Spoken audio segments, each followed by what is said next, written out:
Bismillahirrohmanirrohim. Assalomu alaykum va rahmatullohi va barakatuh. Yangi yil mavzusi haqida silsilaviy darsimizni boshlagan edik. O'tgan safar bitta dars qilib, mana shu darsda biz mana bu yangi yil mavzusida silsilaviy darslarimiz ichida qaysi mavzularni gapirmoqchi ekanligimizni bir qator aytib o'tgan bo'ldik. O'tgan safargi darsimizda aytib o'tgan narsalardan ba'zilarini eslatib o'taman. Mana aytib o'tgan mavzularimizdan biz yangi yil mavzusi haqida silsilaviy dars qilishimizni sabablaridan bittasi, xosatan mana shu yangi yil yaqinlashib qolganda ko'plab savollar keladi. Bundan tashqari boshqa shunga o'xshagan bir kofirlarda bayramlari yaqinlashib qolgan vaqtda o'zi savollar ko'p keladi. Nishonlasa bo'ladimi, yo'qmi? Bunday qilsa bo'ladimi, bunday qilsa bo'ladimi deb turib, masalan, hozirgi kunda mana yangi yil haqida so'ralayotgan bo'lsa, Navro'z kelgan vaqtda Navro'z haqida so'raladi. 8-mart kelgan vaqtda 8-mart haqida so'raladi. Shunga o'xshagan, ya'ni savollar har bittasi o'zini vaqti kelgan vaqtda so'ralaveradi. Endi bu narsaga to'g'ri ko'pchilikka shaxsiy qilib turib o'zlariga javob berib, masalan, borilyapti. Shu bilan birgalikda biz mana bu ko'p bir savollarga bir yechim tarzda silsilaviy darsimizni boshlaganligimizni bir qator aytib o'tdik. Va hamda mana shu silsilaviy darsimiz, ya'ni o'zimizning fikrimizdan kelib chiqqan dars emas bu. O'zimizning fikrimizdan, ya'ni o'zimizcha qilayotgan dars emas, balki olim bo'lgan insonlar, olim bo'lgan, ustoz bo'lgan insonlar nima deydi mana shu mavzularga? Ana shularni kitobidan mana olib kelib, ana shularni kitobidan dars qilib boshladik. Xosatan mana shunday katta bir shayxlarning kitobidan foydalanib darsimizni qilayotganligimizni ham o'tgan safargi darsimizda aytib o'tgan bo'ldik. Mana qo'limizda turgan kitobning nomi Shayx Asari hafizahullohni Al-Ihtifal bi Ra'si sanati baynal lahwi wal va'idi degan bir mavzudagi kitob edi. Bo'lmasa Alloh taolodan yordam so'rab darsimizni boshlab ketaveramiz. Xo'p, kitobning muqaddimasida Shayx Asari hozirgi kundagi musulmonlarning holatini bir qator gapirib o'tganlar. Shuni bir qator eslatib o'tamiz.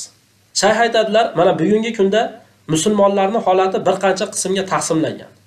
Odamlarning musulmonlarning holatini qaraydigan bo'lsak, haqiqatda shunday bo'lib qolgan. Ba'zi odamlar bor, tamomiy ular Alloh taoloning dinidan yuz o'girgan. Allohning diniga amal qilay demaydi. Tamomiy xuddi mana shu dinni yomon ko'rgandek yuradi. Lekin musulmonmisan desangiz, musulmonman deydi. Mana shunday odamlarga duch kelib qoldik. Qarasangiz, ulardan faqat ismi qolgan. Musulmonmisan desangiz, musulmonman deydi. Islomda ta'limotidan hech narsasi yo'q. Amal qilay demaydi. Yo'q, bularda kibri bor, yoki bular islomni tamomiy pastga uradi, yoki musulmonlarni bular qoloq odamlar deb turib aytadi, yoki bo'lmasa botil ahllarini bular do'st tutib olgan, yoki kofirlardan bo'lgan din dushmanlarini do'st tutib olgan. Yoki bular tamomiy dindan yuz o'girgan odamlar. Yoki mana shu o'tkinchi bo'lgan dunyo bilan mashg'ul bo'lib, shu dunyoga mukkasidan ketib, dunyoga qiziqib, tamomiy berilib, surilib yuribdi. Mana shu darajadagi musulmonlar bor. Bular min afsuslar bo'lsinki, musulmonlarning orasida, islom shaharida nihoyatda ko'p. Lekin qarasangiz, bular musulmonlarning hisobiga kiradi. Masalan, paloncha million musulmon bor deydi, mana shu paloncha million musulmon ichida mana shular ham hisobga o'tadi. Lekin islom dinini asorati ham yo'q-da. Asorati ham yo'q. Hali islom dinini bir asorati yoki hidi kelish u yoqda tursin, islom dinini asorati ham yo'q bularda. Shu darajadagi odamlar bor. Qarang, mana shu darajadagi odamlar mana bu islom dini qoloq dini, nima keragi bor bunaqa dinga amal qilib deb turib shunga o'xshagan narsalarni aytishadi. Mana Hamza Hakimzodaning holatiga qarang, ayollarni paranjisini yechishlik uchun u qanday bir she'rlarni aytib chiqdi. Mana aytgan she'rlardan keldi ochilur chog'ing, o'zligin namoyon qil. Seni ochilib, sochilib yuradigan vaqting keldi. Kel endi o'zligingni namoyon qil. Yuraverasan ana shunday, o'zligingni namoyon qil. Parchalab kishanlarni har tomon parishon qil degan. Ustingda turgan narsalar kishan yechib tasha bu narsalarni degan. Ya'ni mana shu aytgan she'rlarning ichida bizga kerak bo'lgan joyi. Cho'rilikni mullolar senga qildilar taqrir. Cho'rilikni mullolar senga qildi taqrir degan joyini qarang. Cho'rilikni mullolar senga qildi taqrir. Ya'ni sen cho'risan, qoloqsan. Bunaqa narsalar u zamondan orqada qolib ketgan narsalar, mana shunga o'xshagan mana fikrlar hozirgi kunda xuddi mana shunday, mana shayx aytgan haqiqatda islomga nisbat berilgan kishilarning ichida bor. Ba'zi odamlarning holati shunday-ku. Namoz o'qimaysanmi desiz, yoki hijob o'ramaysanmi deb turib ayol kishilarga aytadigan bo'lsangiz, men savremenniman deydi. O'zini savremenni ekanligini peshta qiladi. Shunga o'xshagan holatdagi odamlar bor. Alloh taolo yordam bersin. Yana ba'zi bir qismdagi odamlar borki, yana ba'zi bir ikkinchi toifa odamlar, ular sal-pal bulardan dinda asorati bor. Dinni hidi kelib turadi. Dinni hidi kelib turadi. Qarasangiz, islom u bu narsalari bor. Lekin bular haqiqiy payg'ambarlarning yo'li, sahobalarning, tobiinlarning, ahli ilmlarning yo'lini lozim tutishga harakat qilmaydi. Haqiqiy bir haq dinni lozim tutishga harakat qilmaydi. Bu odamlarning holati shundayki, bular ikkita bir-biriga qarama-qarshi bo'lgan narsani jamlamoqchi bo'ladi. Dinni ham olib ketish kerak, dunyoni ham olib ketish kerak deydi mana ba'zilar. Dinni ham olib ketish kerak, dinni ham zakonli qilib qo'ying, dunyoni ham zakonli qilib qo'ying deydi. Ba'zi saroy mullalar ham chiqib olib shuni gapiryapti-da. Qo'lingga qo'lim deb turib gapiring deydi. Bu nima degani? Bu ochiq bir bema'ni gapligini qarang buni. Ochiq mana bu odam haq bilan botilning o'rtasini jamlamoqchi bo'lgan odamlar mana shunday odamlar. Bular yorqindek, quyoshdek namoyon bo'lib turgan mana shu dinga amal qilmaydigan odamlar. To'g'ri, bularni qarasangiz salpal dinni hidi kelib turadigan odamlar. Min afsuslar bo'lsin, mana shular ham musulmonlarning orasida ko'p topilib turadi. Haq ahli bo'lgan insonlar bularda Rasululloh sallallohu alayhi vasallam hadisda aytib qo'ygandek, sel kelgan vaqtda sel hashaylarni bir oqizib olib keladi-yu, xuddi mana shunaqa odamlar ekanligini Rasululloh aytgan. Xuddi mana shunaqa odamlar degan. Hashaylar, ya'ni sel oqib kelgan vaqtda hashaylar qo'shilib oqib keladi. Bu odamlarda bulardan farqi yo'q degan. Lekin qarasangiz, salpal islomni hidi kelib turadi birinchi toifadan ko'ra. Rasululloh sallallohu alayhi vasallam mana aytgan: "Yushikul umamu an tadaa alaykum." Sizlarga butun atrofdagi ummatlar, butun millatlar, butun illatlar sizlarga qarshi yopirilishi yaqinda bo'ladi. Yaqinda sizlarga yopiriladi. Islom ummati yopiriladi. Qarang, haqiqatda islom ummati nihoyatda bir zaif. Nihoyatda zaif bo'lib qoldi. Kofirlar ustimizga chiqib o'ynaydigan holatga kelib qoldik. Musulmonlarning qarang chodirda yotishini. Bularga yordam kerak. Allohning yo'lida yurgan mujohidlarga yordam kerak. Ilm talabida yurgan kishilarga yordam kerak. Ko'p narsa iqtisodga bog'lanib qoldi. Bizning qo'limizdagi mol va davlat ham zaiflashib ketdi. Ko'p narsalarimizni mana shu ustimizda turgan tog'utlar, kofirlar tortib olyapti. Biz esa qarab turibmiz. Allohning diniga yordam berishlikka mana bu narsalarga harakat qilmasdan shunday qarab turibmiz. Rasululloh sallallohu alayhi vasallam mana bu hadisda butun ummatlar sizlarga qarshi yopiriladi. Xuddiki bir dasturxon atrofida ovqat yeyadigan odamlar bir tovoqqa hammasi yopirilgan ekan. Shunda bir odam aytgan: "Ey Rasululloh, ana shu kunda ozligimiz sababidanmi?" degan. Rasululloh aytganki: "Yo'q, balki sizlar ana shu kunda ko'p bo'lasizlar. Lekin sizlar xuddi sel oqizib kelgan xushaklarga o'xshagan bir oddiy hashaklar bo'lasizlar" degan. Alloh taolo sizlarni dushmanliklarni qalbidan, sizlardan qo'rqinchni sug'urib olgan bo'ladi. Sizlardan dushmanliklar qo'rqmay qo'yadi, deyapti. Demak, dushman o'zi aslida ular bizdan qo'rqib turish kerak. Ular bizdan qo'rqib turishi uchun ham biz ish qilishimiz kerak. Dushman qo'rqoq. Bundan biz xotirjam bo'laylik. Bu dushman nihoyatda qo'rqoq. Biz ozmoz harakat qilsak bo'ldi. Agar Allohga yordam bersanglar, Alloh sizlarga yordam beradi. Bizning holatimiz yahudiylarning holatiga o'xshab qolmasligi kerak. Hayotni tamomiy yaxshi ko'rdi ular. Hayot uchun mukkasidan ketdi. Mana shu odamlarning holatiga o'xshash bo'lib qolmasligi kerak. Mana ota-onalarning holatini qarang. Sen tinchmisan? Boshqa odam o'lsa o'lursin. Sen tinch bo'lsang bo'ldi deydi. Qilib bolalarni katta qilib qo'ydi. Yo'q, unaqa emas. Bu islom millatidan tamomiy uzoqdagi gap ular. Mana shu aytilgan gapda mana ikkinchi toifadagi odamlarga kiradi. Birinchi toifadan tamomiy dinni hidi kelmaydi. Bu ikkinchi toifa bo'lsa, sal dinda asolati bor. Sal dinda asolati bor. Mana shuna qilib katta qildi. Seni usting but bo'lsa, qoning to'q bo'lsa, bo'ldi, mana shu kifoya qiladi deb turib, mana ota-onalar xuddi Rasululloh hadisda aytgandek, yo yahudi, yo nasroniy yoki majusiy qiladi degandek mana shuna qilib katta qildi. Mana shunday qilib tarbiya qildi. Qarasangiz qalbimiz tor bo'lib, shunga o'xshagan holatda bir ulg'aydik. Mana bu hadisda mana kelgandek. Alloh taolo sizlarni dushmanliklarni qalbidan, sizlardan haybatni sug'urib oladi. Alloh taolo sizlarni qalbinglarga zaiflikni tashab qo'yadi. Shunda bir odam aytdi: "Ey Rasululloh, o'zi zaiflik nima degani bu?" deganda Rasululloh javob berdi: "Dunyoni yaxshi ko'rishlik va hamda o'limni yomon ko'rishlik" dedi.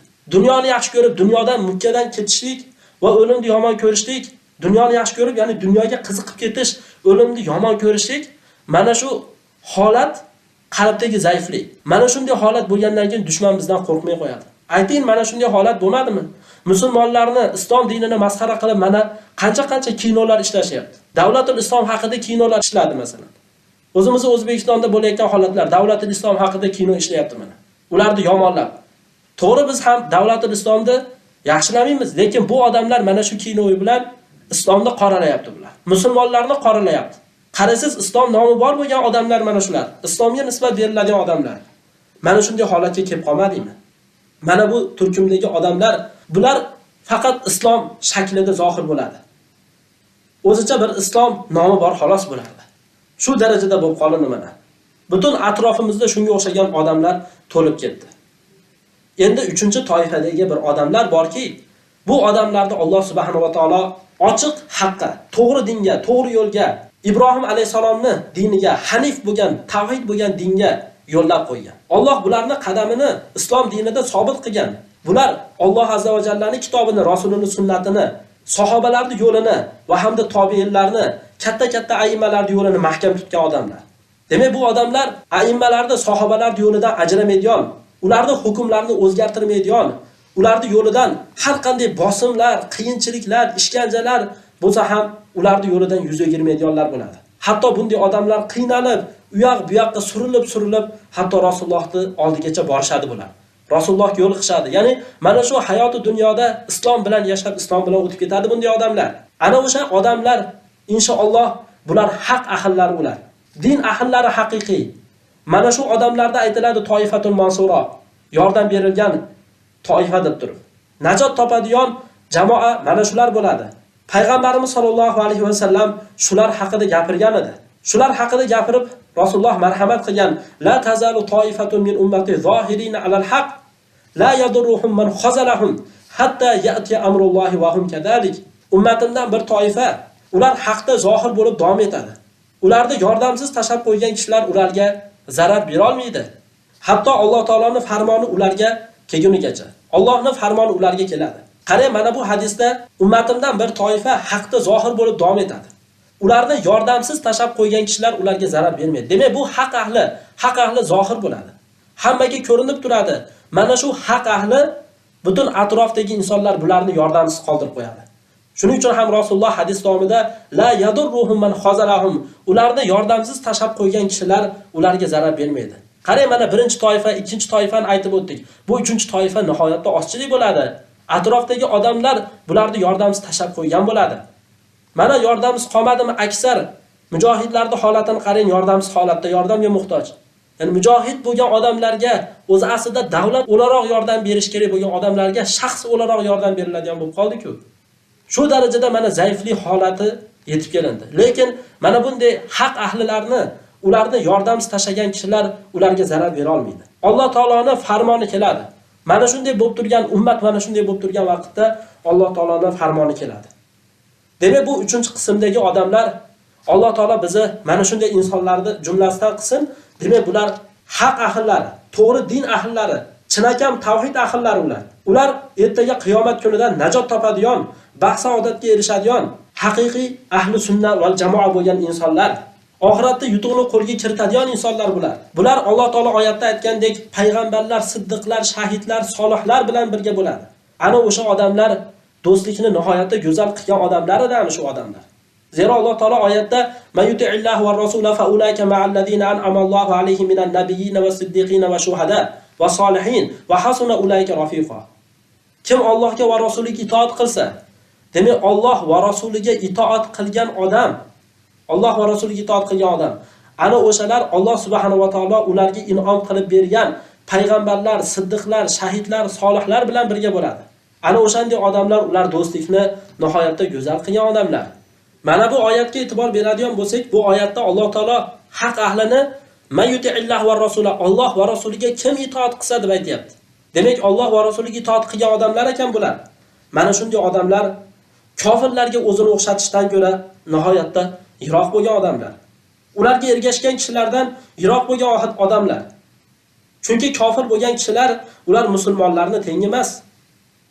Balki kofir bo'lgan kishilar musulmonlarni dinini ko'rib hayron qolib, musulmonlarga ergashib faxrlanishi kerak o'zi. Lekin men afsuslar bo'lsam hozir teskari bo'lib qoldi. Ya'ni bu kofir bo'lgan kishilar musulmonlarga ergashib, musulmonlarning holatini ko'rib, islomni ko'rib faxrlanishlik kerak bo'lgan holat o'zi aslida mana shu islom bilan bir islomga havas qilib yashash kerak. O'zi asli shunday bo'lish kerak. Chunki izzat Allohniki va rasuliniki, mu'minlarniki izzat. Valillahil izzati va lirrasulihi va lilmu'minina, walakinnal munafiqina la ya'lamun. Izzat Allohniki va rasuliniki va mu'minlarniki deydi Alloh taolo. Lekin munofiqlar bilmaydi ular. Aksar odamlarda qarang, munofiqda holati bo'lib qolgan. Munofiq deb aytmayapmiz. Ya'ni munofiqning tushunchasidaqa bo'lib qolgan aksar odamlarda holati. Islom bu qaloqlik dini deb qo'ygan. Qarang, mana Hamza Hakimzodaning she'rini ham aytdik. Cho'rilikni senga mullalar qildilar taqrir deb turib, ayollarga shunday deb gaplarni aytmadimi bular? Islom dinini ayol kishi hijob o'rashi kerak bo'lgan holatni bular cho'rilik deb turib aytmadimi? Mana bu odam cho'rilik deb aytmadimi, na'uzubillah. Endi yana biz gapni boshiga qaytaylik. Birinchi qismdagi odamlar, Alloh taolo o'zi bizni ulardan saqlasin. Bizni ulardan qilib qo'ymasin. Ular tamomiy o'zini havoy nafslarga berilib ketgan, ya'ni havoy nafsiga berilib ketgan odamlar. Ular ziyokorlik, nadomat, xorlik, dunyosi ham oxirati ham kuygan odamlar. Dunyo oxirat ham kuygan odamlar. Ular nihoyatda tor bir tarang hayotda yashab yurgan odamlar ular. Ya'ni ular tor, tarang hayotda yashaydigan odamlar. Qiyomat kunida ko'r-ko'rona holatda tiriladi ular va jahannamga borishadi. Alloh taolo o'zi saqlasin. Va ma adraka ma saqar la tubqi va la tadar lawahatun lil bashar alayha 19. Saqor nima ekanligini siz qayerdan ham bilardingiz? U ho'l quruqni qoldirmaydi, hamma yo'qni kuydirib tashlaydi. Lawahatul bashar, terilarni shilib oladi u. Alayha 19, unda 19 tasi bor. Ya'ni 19 ta farishta bor. Mana bu birinchi toifani holati qiyomat kunida, bularda holati qiyomat kunida, hasrat kuni, nadomat kunida, mol dunyo foyda bermaydigan, salomat qalb bilan kelgan odamgagina foyda beradigan kunda, ya'ni qiyomat kunida bu odamlarning holati Alloh taolo yordam bersin.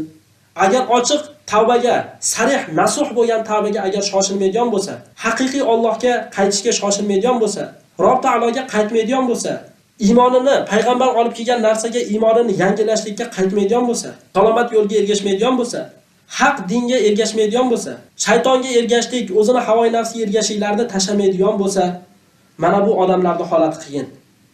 Va man a'rada an zikri fa inna lahu ma'ishatan danka va nahshuruhu yawmal qiyamati a'ma. Qaysi bir kishi meni zikrimdan yuz o'girsa deydi Alloh taolo. Meni zikrimdan yuz o'giradigan bo'lsa, unga tor, tarang hayot bordir. Biz uni qiyomat kunida ko'r holatda tiriltiramiz deydi. Va yana Alloh taolo aytadi: "Afarayta man ittakhada ilahahu hawahu va adallahu Allahu ala ilmin va khatama ala sam'ihi va qalbihi va ja'ala ala basarihi ghishawatan faman yahdihi min ba'dillah afala tafakkarun." O'zini havoy nafsini iloh qilib olgan odamni ko'rdingizmi? Alloh taolo ilm ustida uni adashtirdi va hamda qulog'iga va hamda uni qalbiga muhr bosib qo'ydi. Uni ko'ziga parda tortib qo'ydi. Alloh kimni hidoyat qilsa, faman yahdihi min ba'dillah, Allohdan keyin uni kim hidoyat qiladi? Allohdan keyin Allohdan boshqa kim hidoyat qiladigan bor? Afala tazakkarun, pan nasihat olmaysizlarmi? Va yana Alloh taolo aytadi: "Va la tuti' man aghfalna qalbahu an zikrina wattaba hawahu va kana amruhu furuta." Bizi va la tuti' man aghfalna qalbahu, bizi zikrimizdan qalbini g'aflatda qilgan odamga ergashmaysiz. Bizi zikrimizdan, ya'ni islom diniga ergashmaydigan, islom dinini xohlamaydigan mana shunday odamlardan yuz o'giring. Ergashmang, bunday odamlarga itoat qilmang. Va o'zini havoy nafsiga ergashib ketgan va ishi faqat puch bo'lgan odamga itoat qilmang. Ergashmang bunday odamga. Bunday odamlarda qarang, mana odamlarning holatlari shu. Xossatan davlat ishida ishlaydigan odamlarning holati shunday bo'lib qolmadimi? Mana shunday holatga borib qolmadimi? Kofirlarga ergashgan, qarasiz mana shunday odamlarning holatidan bo'lib qolgan. Yana Alloh taolo aytadiki: "Wasiqal ladina kafaru ila jahannama zumara." Kofir bo'lgan kimsalar ular jahannamga to'p-to'p qilib haydalib olib kelinadi. Hatta idza ja'uha futihat abwabuha. Hatto jahannamga kelgan vaqtda jahannamning eshiklari ochiladi. Va qala lahum khazanatuha alam ya'tikum rusulun minkum yatluna alaykum ayati robbikum va yunzirunakum liqa'a yawmikum hada. Jahannam posbonlari mana bunday jahannamiy odamlarga aytadi: "O'zlaringdan payg'ambar sizlarga kelmadimi? Sizlarga Robbingizning oyatini tilovat qiladigan kishilar, payg'ambarlar kelmadimi? Sizlarni bizga mana shu kunga yo'liqishinglardan ogohlantiradigan payg'ambarlar kelmadimi?" Ular ha kelgan edi. Qolu bala kelgan edi deb aytishadi. Valakin haqqat kalimatul azabi alal kafirin. Lekin kofirlarga azob kalimasi haq bo'ldi. Lekin kofirlarga azob kalimasi haq bo'ldi. Alloh taolo yozib bitib qo'ydi. Bu odamlar jahannamga kirishini bitib qo'ydi. Mana shunday odamlardan bo'lib qolishdan Alloh taolo o'zi saqlasin. Har birimizga hujjat qoyim bo'lib boryapti. Endi ikkinchi qismdagi odamlarni yana bir qator gapirib o'taylik. Alloh taolo bizni ham ularda ham haq yo'lga hidoyat qilsin. Ularda ozmoz islomda asorati bor dedik. Ozgina yaxshilik, ozgina iymoni bor. Lekin dunyoni zevu ziynati, dunyoni fitnasi ularda haq yo'ldan adashtirib qo'ydi. Ya'ni mana shunday odamlarga men o'zi aslida ozgina bir eslatmalar bermoqchiman deb turib, mana kitob sohibi aytayaptilar. Mana shunday odamlarga eslatma bermoqchiman. Mana shunday odamlarni jahannam ashablariga ergashib ketishdan qaytarmoqchiman. Ularga o'zini o'xshatishdan qaytarmoqchiman. Mana kofirlarga o'xshab bayramni qilishdan qaytarmoqchiman deyaptilar. Chunki sababi bunday odamlarda aksari ular kofirlarga ergashib yuraveradi. Kofirlarga o'zini o'xshataveradi bunday odamlar. Johil bo'lganligidan, basirat oz bo'lganligidan, iymoni zaif bo'lganligidan. Haqqa o'zlarini yo'llab qo'yadigan kishilarni topmaydi bu odamlar. Aksar odamlarda holat shu. Yangi yilda harom ekanligini tushuntirsangiz ham ba'zilar tushunmaganga oladi. Yoki haq, mana shuni haqiqatda yangi yilda harom ekanligini tushuntirib beradigan odamlar bu odamlarga to'g'ri kelmaydi. Bu kofirlarga o'zini o'xshatishlik harom ekanligini tushuntirib beradigan odamlar bu odamlarga nasib bo'lmay qoladi. Men mana shunday odamlarga eslatmoqchiman. Hozirgi kunda mana saroy mullalarini ko'radigan bo'lsangiz, yangi yil bu diniy bayram emas, uni qilsa bo'laveradi, unday bo'ladi, bunday bo'ladi, kofirlarga o'zini o'xshatish bo'lmaydi, o'xshamayapman deb qilaversin degan gaplarni gapirib chiqyapti. Min afsuslar bo'lsin. Kofirlarga o'zini o'xshatishdanki, shariatda bir kofirlarga o'zini o'xshatishdan mana yangi yilni nishonlashlik. Kofirlarda bu yangi yil deb turib mana mashhur bo'lgan haqiqatda. O'zlari nasoralar o'zlari qiladi. Shu nasoralarning bayramini koreyslar qilmaydi. Shu nasoralarning bayramini yahudiylar qilmaydi. Bironta bizim musulmon xalq mana shu nasoralarning bayramini qoldirmasdan qilishga harakat qiladi. O'zlaricha mana shu, ya'ni bu kun dekabrning 25-kuni deb turib e'tiborga olishadi. Shunda Masih Iso alayhisalom tug'ilgan deydi. O'zlaricha bu nasoralar shunaqa qilib yolg'ondan tuhmat qilib, bo'xton qilib turib, o'zlarining gumonicha shunday o'y, hayollar, fikrlarni paydo qilib olgan. Hatto shu darajada tuhmat qilganligidan ular nima dedi? Nasoralar aytgan gapini qarang. Laqad kafarallazina qalu innalloha salisu salasa va ma min ilahin illallohu wahid. Va in lam yantahu amma yaquluna la yamassanna allazina kafaru minhum azabun alim. Alloh 3dan 3-chisi deb turib aytgan kishilar ular kofir bo'ldi. Alloh 3dan 3-chisi. Iso bu Alloh dedi. Alloh ham Alloh, Maryam Alloh. Mana shunday gaplarni gapirib chiqishdi bular. Allohdan boshqa haq iloh yo'q. Nasoralarga Alloh taolo ularga raddiya berib, mana shunday oyatni nozil qildi. Agar ular mana shu aytgan gaplardan tiyilmaydigan bo'lsa, kofir bo'lgan kimsalarga alamli azob albatta ularni tutadi dedi. Demak, ular tavba qilib qolsa, azob ulardan to'xtaydi. Tavba qilmasa to'xtamaydi. Azob ularga tegadi. Yana Alloh taolo aytdi: "Va laqad kafarallazina qalu innalloha huval masih ibn Maryam." Alloh Masih ibn Maryam degan kishilar ular kofir bo'ldi. Alloh bu Masih ibn Maryam. Masih, ya'ni Iso ibn Maryam degan odamlar kofir bo'ldi ular. Demak, nasoralar mana shu kunda 25-dekabr deb yoki 31-dekabr deb turib, mana shu kunlarni nishonlashadi. Faqat yolg'ondan nishonlashadi. Vaholanki Masih alayhisalom bulardan pok. Ular o'zlaricha mana shu bayramlarda yana bular bayramni qilishadi, mana shu bayramda mayli uni o'zlaricha diniy bayram deb qilishadi. Lekin qilgandan keyin ham oddiy qilib qo'yadimi? Yo'q, balki tamomiy fahshlar, munkarlar har qanday narsani qiladi. Aroqni olib keladi, boshqa undan tashqari har qanday narsalarni olib keladi. Mana shu kunda tamomiy ertalabgacha qoyim bo'ladi, ashulalarni qo'ygan, musiqalarni qo'ygan, mana shunga o'xshagan tamomiy fahsh, munkar bo'lgan ishlar sodir bo'ladi. Mana bunga o'xshagan holatlarni qaraydigan bo'lsangiz, nihoyatda ko'p, min afsuslar bo'lsin. Mana shu mavzularni mana kitob sohibi muqaddimasida gapirgan ekan. Inshaalloh mana shuncha bir mavzuga cheklanamiz. Kelasi safar islom dini haq dini ekanligi haqida gapirib o'tamiz. Allohu a'lam. Subhanakallohu va bihamdik la ilaha illa anta astag'firuka va atubu ilayk.